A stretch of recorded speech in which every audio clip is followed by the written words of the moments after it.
The final words of Jesus, the last thing he said to his disciples and apostles, and to us before he physically left the earth to return one day in glory.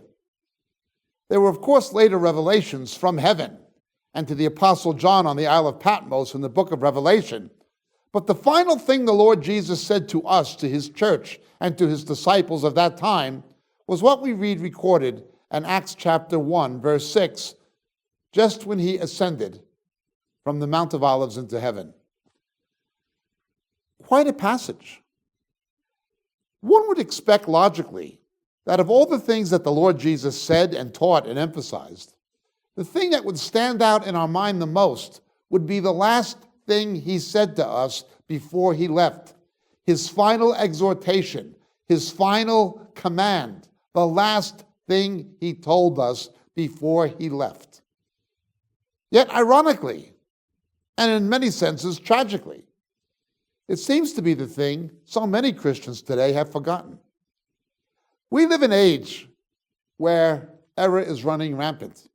In this age we live in, we see one misguided Christian after another, following one false teaching after another, and these teachings, some of them bordering on heretical and others even out and out apostate, have become mainstream in the thinking of many evangelicals. Some are simply serious errors, such as replacement theology. Others are perversions of the gospel, such as the word faith, name it and claim it, prosperity money gospels.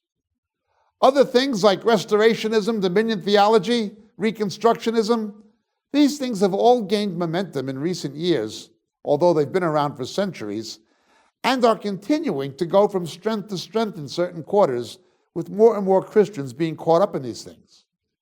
Not least of all are the fundamental errors found in the purpose-driven agenda propagated by Mr. Rick Warren, who completely distorts the text of Acts chapter 1, verse 6 out of all reasonable context, with a cut and paste kind of butchering that some imagine to be exegesis.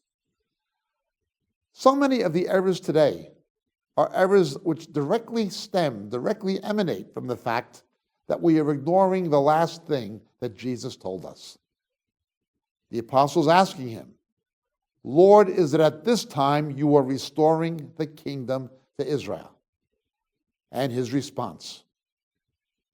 When we understand what they were asking him and why, and when we understand the full context of his response, it answers so many questions that so many Christians have today and automatically exposes so many of the popular trends among evangelical Christians in the Western world today for the erroneous beliefs they are. The last thing Jesus said. Of all of the books I've written, if you've never read any, the first one I would encourage you to read is the first one I wrote. The Final Words of Jesus and Satan's Lies Today. If you've not read this book, you probably need to. I'm Jacob Prasch. God bless and thank you.